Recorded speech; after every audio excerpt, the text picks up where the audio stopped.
My name is Lillian, so welcome to Health Hub Show. I'll be your host today, and right now we are at Plainsview Hospital, and I'm delighted to bring yet another episode with a great nutritionist in Plainsview. So today we'll be talking about clinical nutrition. Yes, clinical nutrition, and it matters children alone actually. So I'm really excited. So here is our guest. His name is Silas Ojuma Michael, and he's a nutritionist. So karibu sana Ojuma. How are you? I'm fine, thank you, Lillian. Yeah, good to see you today. It is quite well to have you here. Okay. Welcome so much to Plainsview. Okay. We are great having you and discuss matters of nutrition. I love that. So uko namna gani huku na unafanya nini hapa? I'm really great being here. Okay. I've been here now. This is my 5th year. 5th year? Yes, this is my 5th year. Having working as a nutritionist and a dietetic technologist. Yes. And I love the experience in the field. Okay.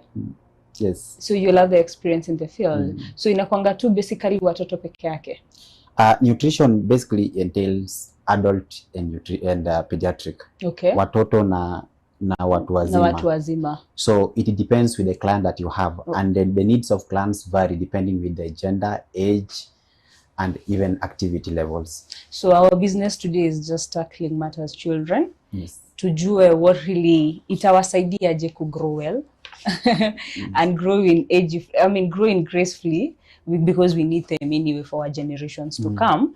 Na avoiding so many issues, matters, diseases. I'm sure that is the main goal of it. So we'll have to jump into our topic today, so that we may give our viewers a good time to really learn from us and basically learn from you.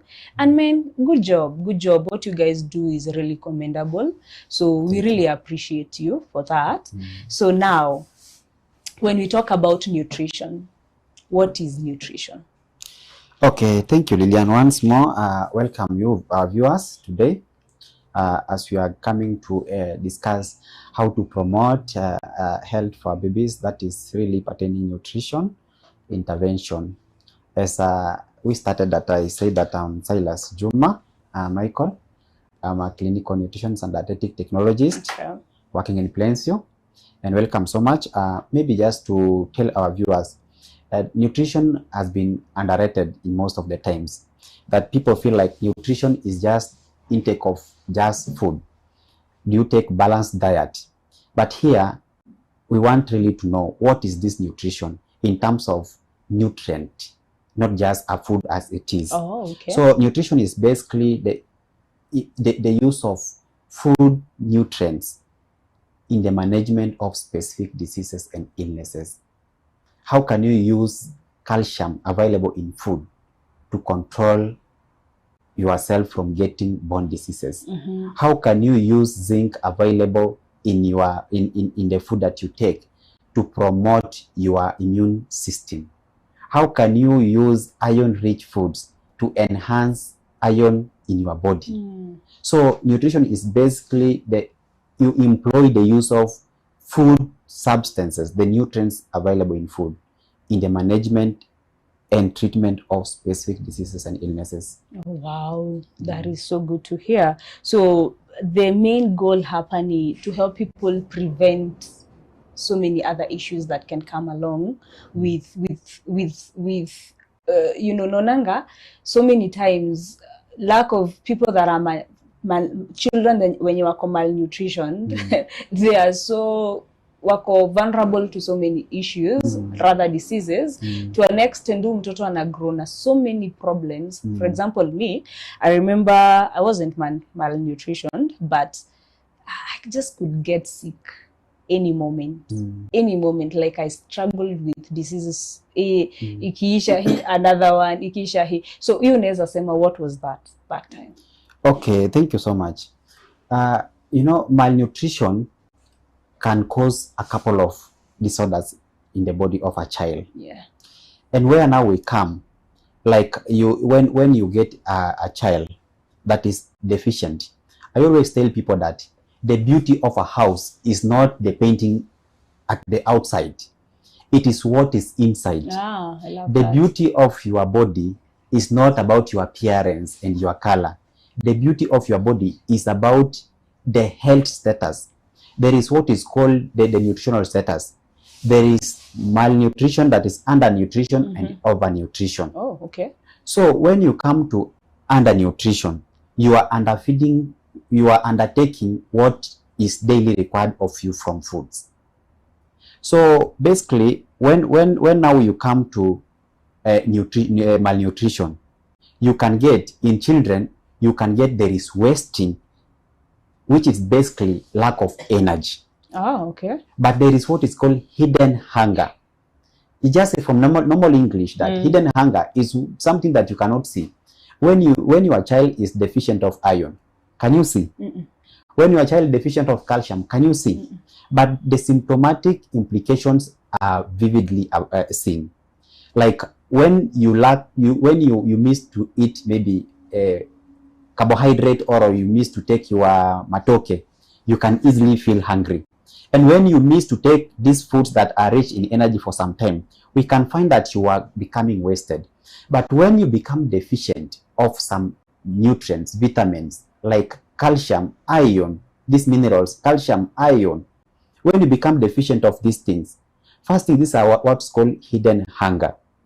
So from this, it will affect your immune status.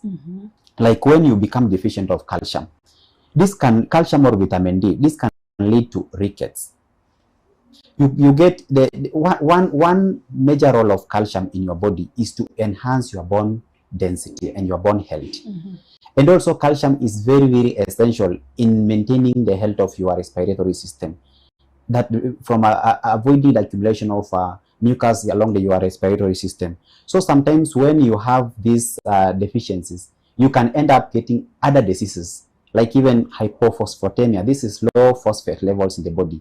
You can easily even get cardiac dysfunction issues. You can also get issues with heart arrhythmias. This is irregular heartbeats. So with malnutrition, it can lead to a couple of conditions. Even with malnutrition, when your immunity is down, this is an immune compromised person.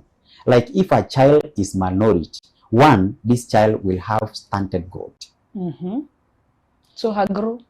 So the growth in linear growth, you find that this child is 1 year with maybe 60 centimeters or 50 centimeters. You can also get, this child has failure to thrive issues. This child has issues with delayed milestones. So at 6 months, you expect this child to have social smile, milestones, cognitive developments. You expect this child to be able to at least to bear weight. You will expect this child at least to have a strong neuromuscular strength. So when you find this child at 6 months, this child cannot even coordinate, cannot even bear weight, cannot even make bubble sounds. So you get this child has some retardation in growth, because what helps a baby to develop is the nutrients, is the vitamins, is the minerals that are sufficient in that baby's. Oh wow. So now, so how do you approach creating balanced meal plans for children? Okay, now this has been a perennial problem. Okay. Most parents don't bother attending for clinics, especially when you come to growth monitoring clinics and subsequent nutrition clinics. Most parents tend just to understand that I need just to go and get my vaccinations up to date. And for this case, KP vaccines, if you have your baby at 6 weeks, there are vaccinations 10 weeks and 14 weeks. And most mothers tend to relax at that point. But failing to understand that there is a very critical period, especially at 6 months, when your baby is supposed to be introduced on complementary feeding, the famously known as weaning. Weaning, yeah. So when you find most parents neglecting this part, and the part of growth monitoring from 4 months, 5 months, that's basically the part for growth monitoring.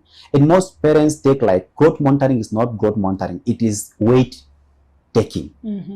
ninapeleka mtoto wangu kupima kilo. In Basically we don't just take weight measurements.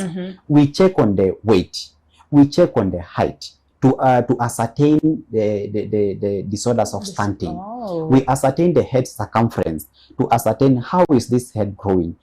Is there any the challenges in growth? We also ascertain the ability of this child to start feeding. And when we want to start a child feeding, we need to start with nutrition assessment. Why do we do nutrition assessment? From nutrition assessment, we are able to know the diagnosis. And from the diagnosis, we are able to know the interventions that are required. And from the interventions, we are able now to employ monitoring and evaluation processes for this child. For the child. Yes. So that is the place now mnawezanga kujua where the problem is. That is from the right go. Yeah, but basically it's not just from 6 months when this child starts complementary feeding. This child needs growth monitoring on regularly monthly basis. Irrespective of coming for vaccinations, this baby needs growth monitoring because we follow up on baby's milestone achievement from birth. From birth? Yes. Yes, that's right. Up to 5 years to 17 years, we follow this child's growth. Abu Ogoja, did you say 17 years? Yes, because in most cases we say 5 years, but there is subsequent. There is from 6 years, 7 years, 8 years, 9 years.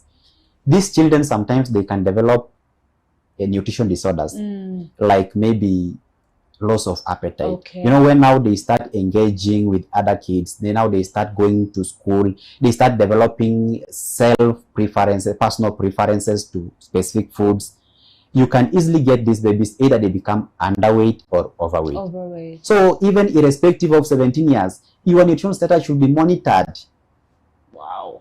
At any age, because nutrition is either preventive or therapeutic management. So when you are coming to see a nutritionist, you cannot basically just come to see for a purpose of maybe correcting the deficiency you are having. Yes. You can come to see a nutritionist or a dietitian basically to know how you can live healthy or to prevent yourself from getting the deficiencies.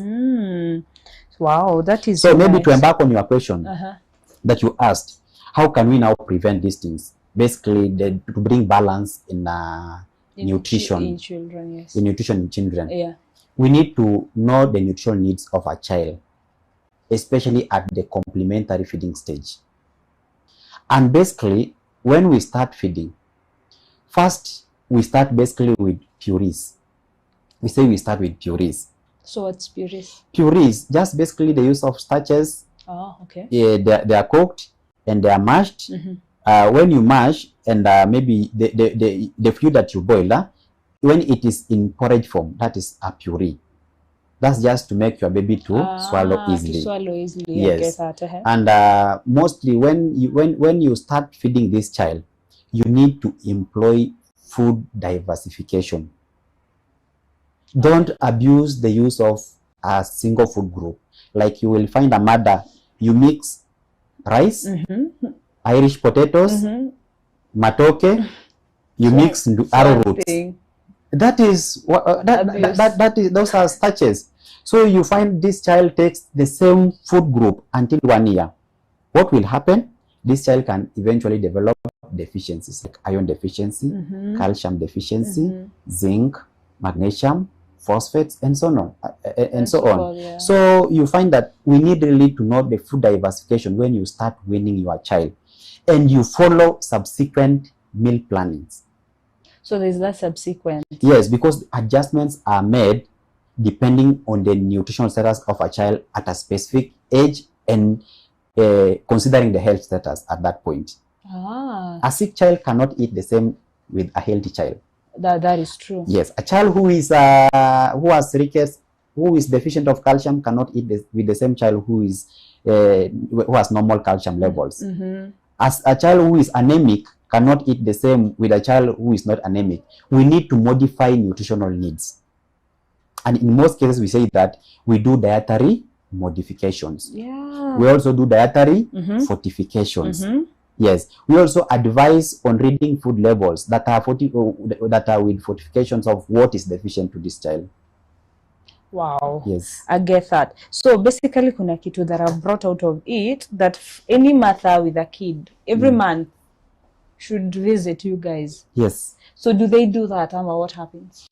Then coming back to your question, when I started, I just told you, many people tend to take seriousness when it comes to literal vaccination. Okay. But when now it comes to growth monitoring stages, like a child who is past 14 weeks, now this is 4 months, 5 months, this mother tends to relax. I've already vaccinated my child. I think I don't have anything special for my child. So this is a point where we'll have missed opportunities for these children. You will find a child at 1 year, they have deficiencies. Even they are not acute deficiencies, they are chronic deficiencies. They are in chronic stages. So even the level at which your child is, it matters, because this one will now tell you how much you will spend. Remember now, when we come to talk about deficiencies, this is where now we employ the use of supplementation. So kukiwa na those issues, yes. That is, This is now where we employ the use of supplementations. Yes. Like at severe stages, because there are stages of malnutrition, there is mild, there is moderate, and there is severe malnutrition. In cases of severe malnutrition with complicated cases, like malnutrition with other underlying illnesses, this one will need admission case. Oh wow. Where this baby is taken to admission. First, we need to correct a couple of things. We need to stabilize this baby. Yes. We need to correct dehydration for this baby. Yes. We need to correct hypothermia. This one is about controlling temperature. We need to correct hypothermia, dehydration. We need to correct micronutrient imbalances. This, the potassium, the sodium, the calcium. When the child is malnourished, these things tend to drop down. We need to correct micronutrient imbalances, electrolyte imbalances. We need also to treat infection. You know, now the cost of treating infection comes there. And now when we come to start of cautious feeding, we need now to employ the use of supplements. This is where now another cost comes. And in most cases, maybe or in inpatient cases, when we use now, you can either use enteral feeds. Enteral feeds means that you will pass through oral feeds, oral route. But there is also parenteral. Parenteral, like those are now the extensive feeding methods that we use, like maybe gastrostomy, that we bypass directly to the stomach. So this is all expenses that come because when you have a missed opportunity at a certain stage, this is where you get yourself, you are at a chronic stage. And for this case, we say this is severe acute malnutrition with complications. I get that. Now, I would want to ask you about, and I'm sure maybe this one you've dealt with in so many times, special needs for those children with special needs. So have you ever actually had an experience with watu wenye wako na special needs? For example, diabetes, obesity, all those kind of issues. And zinatokanga wapi from the early age, especially with children? Like, why will a child have diabetes? Why will a child have obesity? How have you managed to help such cases when you are on such issues? Okay, thank you so much. Cases of diabetes in children, or maybe we can say juvenile diabetes, it's also a problem that is afflicting in children. So in most cases, you know, one risk factor to diabetes in children is bad history. This can be congenital problems. For instance, when a child is born with 4 kgs, 5 kgs, this is one factor that is predisposing this child to diabetes. And there is also genetical. Genetical, in fact, that is a common that most people know that that's a bad history from maybe parents. Huh? Oh, okay. So when now it comes to genetical, this is basically we will manage. You know, these are diseases that you manage. Because lack of insulin that can help you for your sugars to be assimilated by your cells now brings about the blood sugars to accumulate or overflow in your blood. So basically in nutrition, we now employ the use of diet to control high sugars in the body. Because this is a baby with deficient insulin. And as we know that insulin is very, very essential in helping us in the assimilation of the sugars from into our cells. So basically, we use diet to control the use of, to control the hyperglycemia, that is high sugars in these babies. And when it comes now to obesity, obesity can either as a result of excess calories. When you are feeding your baby, there is a pattern that you need to employ. We say that below 6 months, you breastfeed your baby only breast milk without any other food. Then we start and introducing other foods from 6 months. Before you continue, as you explain, there's somebody who was telling me, she's a clinician, that when you're breastfeeding, that period of 6 months, are you supposed to give the baby water? She told me you're not supposed to give the baby water that particular time. Thank you so much, Lillian. That's a very good question. And this is a question that has been confusing most parents. You know, your mother's breast milk is 85% water. That's true. So this baby has adequate rehydration. So there is no any need of giving this baby any additional water, which is empty in calories. Wow. So it is recommended that this baby feeds only on breast milk. Wow. And for this case, if the mother, there are factors which can necessitate a mother not to breastfeed. If the mother has problem with the breast, there is a complication with breast, maybe there is inverted nipples, retracted nipples, there is flat nipples. Though other problems, they are manageable. Sometimes you can get a mother head and an engorgement and it extended to mastitis. Sometimes a mother is sick. This mother cannot breastfeed. So there are circumstances under which a mother cannot breastfeed. That's why now we come now to understand that there are different modes of feeding under 6 months. We have exclusive breastfeeding, that's without giving anything. We have exclusive replacement feeding. Exclusive replacement feeding, this is a type of feeding where we give a child only other breast milk substitute other than breast milk. So other than breast milk, I get that. Like people know about, okay, let me not market any other formula, but I hope people know about breast milk substitute, these formula milks. So this is a point that you give this baby only breast milk substitute. That this is when the circumstances that we've mentioned are really necessitating for this. Then there is also what is called exclusive this exclusive there's what is called mixed feeding. Mixed feeding, this is a situation where breast milk is given and we supplement with other breast milk substitutes. This is for a case that a mother cannot produce enough breast milk for the baby. This is a situation where a mother is not available with the baby all the time. So you find that most women, most mothers tend to do mixed feeding. And these are under circumstances.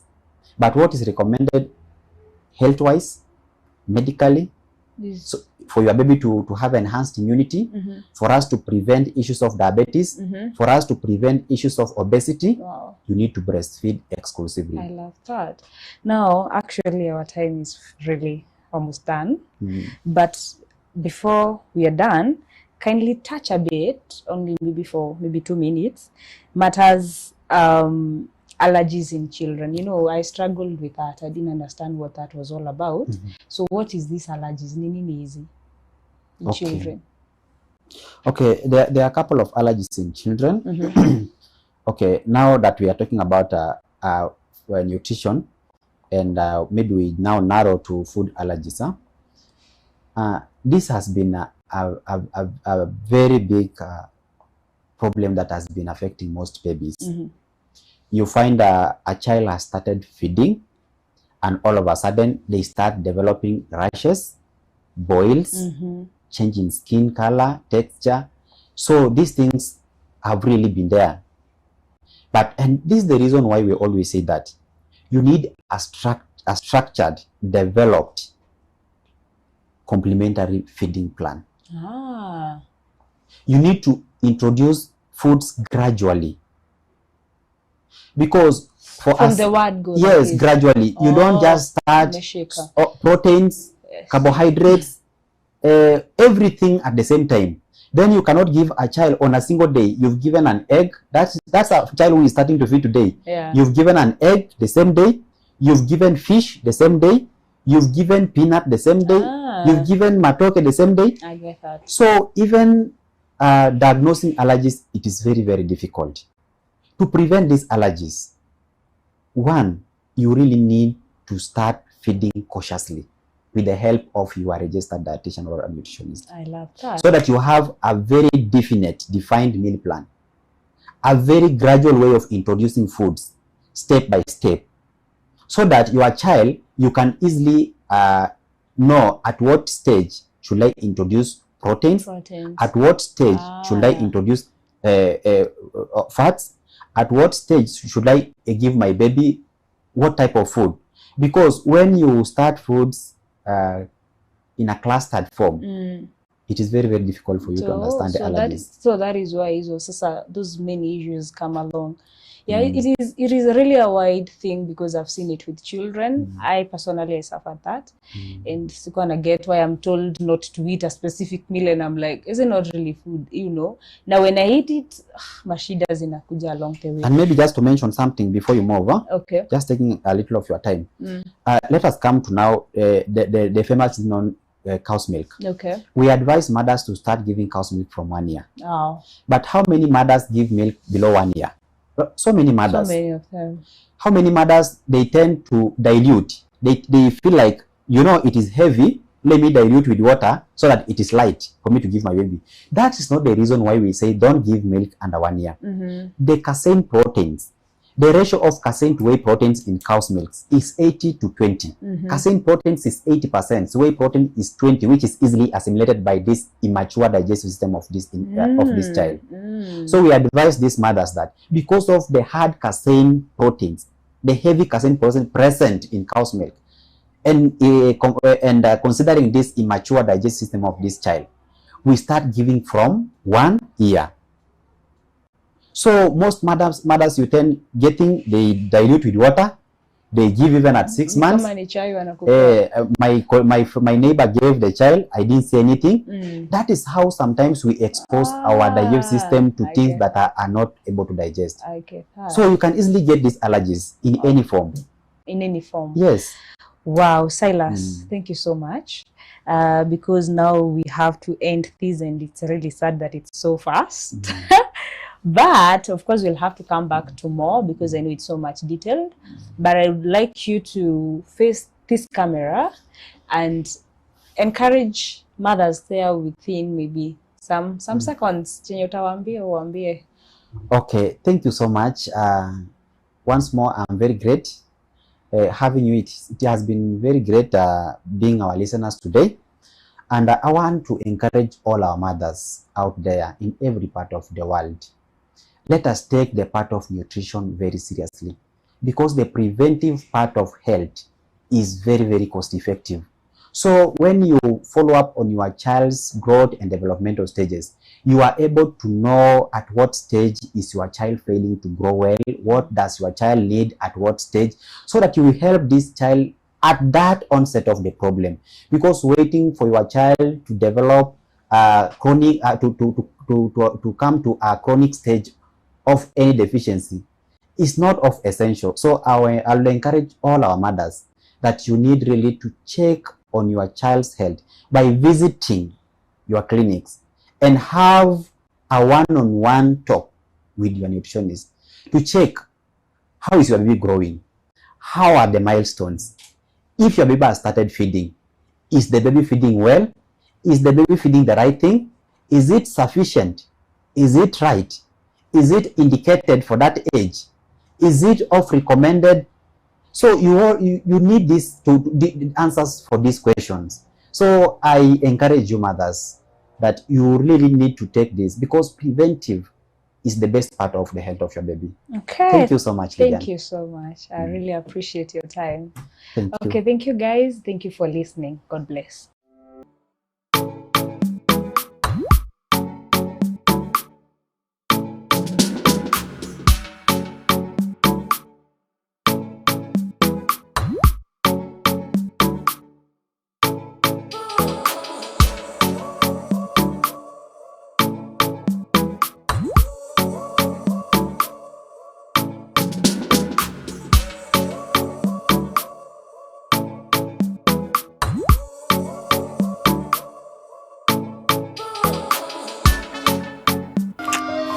Keeps the doctor away.